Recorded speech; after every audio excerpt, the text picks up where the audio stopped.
When Battlefield 5 was originally announced, I was going to make a video with my thoughts. However, I never got around to it, probably due to the fact that I didn't have much to offer on the discussion that hadn't been said. However, with the news surrounding Patrick Soderlund's exit and low pre-orders, I felt the need to jump in on the debate. I think the biggest misconception surrounding this discussion is that Battlefield 5 haters are sexist and don't want women in video games. I've not seen anyone try to legitimately make this argument. Anyone. The biggest argument being made is that women should not be in World War II because it jeopardizes historical authenticity in exchange for what in return exactly? More customization, social justice? This exchange affects the game in negative ways. Some will argue that females want to play a game as a female because it makes a deeper connection with their character. And while this may be true and understandable from a certain perspective, I can't help you or take you seriously that you want to play as a character in a game as the same gender in a game that's a first-person game.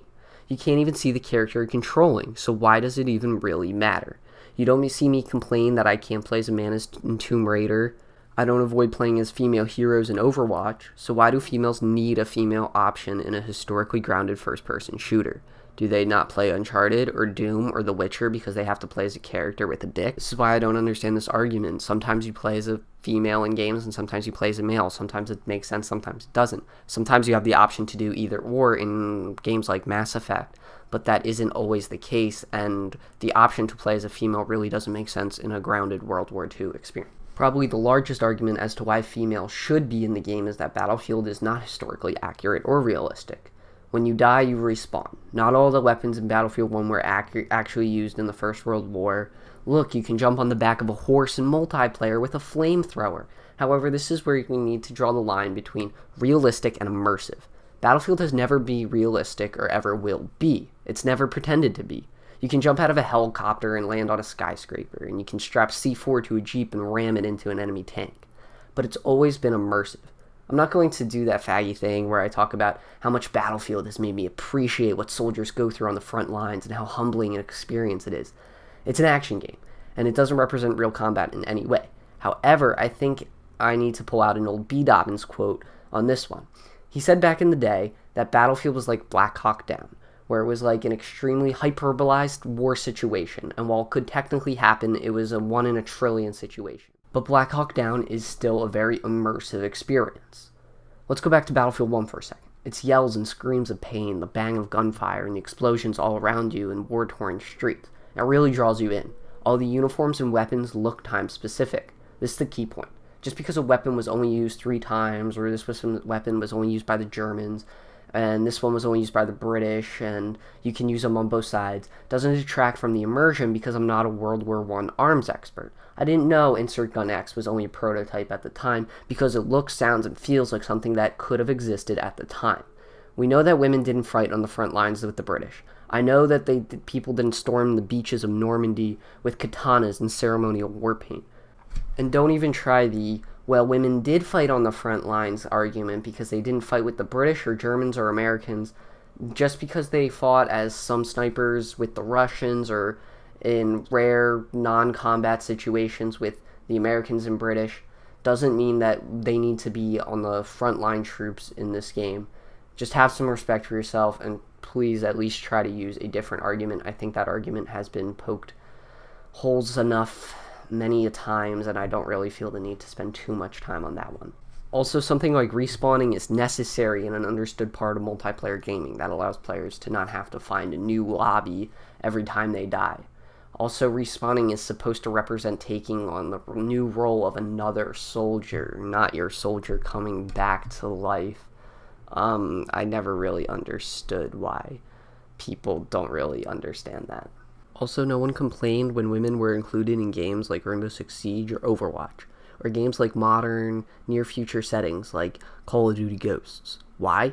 Because in the case of all these games, they're not breaking their historical context or messing with the player's immersion. In the case of Overwatch, in fact, the diversity adds to the experience and helps build a unique and interesting world. Another quick point on customization, and this is kind of a minor thing and I understand why it could be nixed, but always in Battlefield, there's never really been different models you could choose from because it's important to look at all your guys in your squad or your team and understand what role they're playing at any given time. For example, I know if I'm playing Battlefield 1 and I'm with the British faction, if I see an Indian soldier, I know he's a medic, so I can instantly know, okay, I have 2 medics with me in this tower and 1 sniper, and I'm an assault guy, and we're holding down this tower, and I kind of can gauge what kind of guys we have and what kind of guys we are up against. When you allow players to customize their guy and look like anything, you might spot a soldier far away and be like, well, I don't know what he has. Does he have a shotgun? Does he have a sniper? Because that will really affect how I kind of engage the situation. And I understand gaming nowadays, everything has to have some sort of customization to it. And I kind of realize this is a losing argument for me, and I understand that why we're moving away from it, but I think it's an interesting point that I don't see other people bringing up nearly enough. As to why the pre-orders are down, I think there is some validity to the claim that the game is set right in the thick of Black Ops 4 and Red Dead Redemption 2.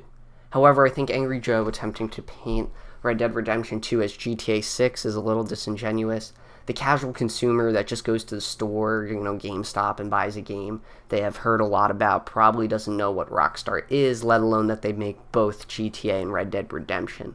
However, I think it's important to remember that Battlefield 1 came out in a swamp of big, important, popular shooters and games, and it still came out very successful. However, Battlefield 5 is not doing so hot, obviously. One key reason, I think, is the Battlefield 1 marketing push. There was all hype around it because it was going back to a historical time period, while Infinite Warfare was holding Call of Duty in the future. Now World War II has gone back in time, along with Battlefield 1, which has left the allure of a modern game set in a historical time period less appealing to the consumer. Battlefield 5 just doesn't offer anything much gamers don't feel like they already have in something like Battlefield 1. And combine that with the horrendous trailer and poor marketing surrounding 5, and you have a key reason why there isn't much hype, and thus not much pre-orders for BF5. But there are other reasons why as well, 3 to be exact. One is the Battlefront 2 controversy. Trust in EA is at an all-time low, and thus many consumers and gamers just aren't choosing to buy back into the company. Let's not forget about franchise fatigue either. Between Battlefield 2 in 2005 and Bad Company 2 in 2010, there were no PC Battlefield games released, which allowed hype and excitement to build up around allowing Bad Company 2 to really feel fresh and a new entry into the franchise. However, since the turn of the decade, we have received 5 entries into the franchise, not counting Battlefield 5. The longest gap between games has been 2 years. Only 2 years, and that's the best case, longest scenario.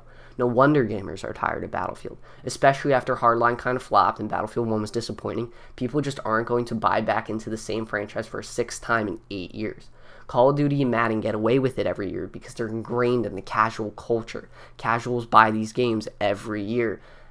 And Battlefield just doesn't have the same advantage because it's not really a casual go-to game. Finally, the biggest reason, of course, is that your core fanbase has come to you with concern about the direction of a franchise. And you said, don't like it, don't buy it. We don't want you to buy our game. So you know what? They didn't. Myself and many others said, you don't want me to buy it? Fine, I won't. How arrogant and cocky do you have to be to tell your own consumer to fuck off? Don't you want money? We're going to sell plenty of copies without you. And it turns out you couldn't. EA forgot the golden rule. The consumer is always right. When you tell your core consumer base and your customers and lawyers fans to go shove a dick up their ass and spend money on a different game, you deserve to fail. It's that simple, guys. And everybody defending EA, you can't.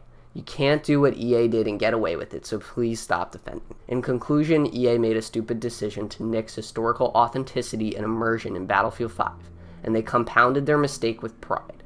Casuals aren't hyped for the game because there isn't a big marketing push or any reason for them to stop playing their Fortnite and for free and annual Call of Duty games.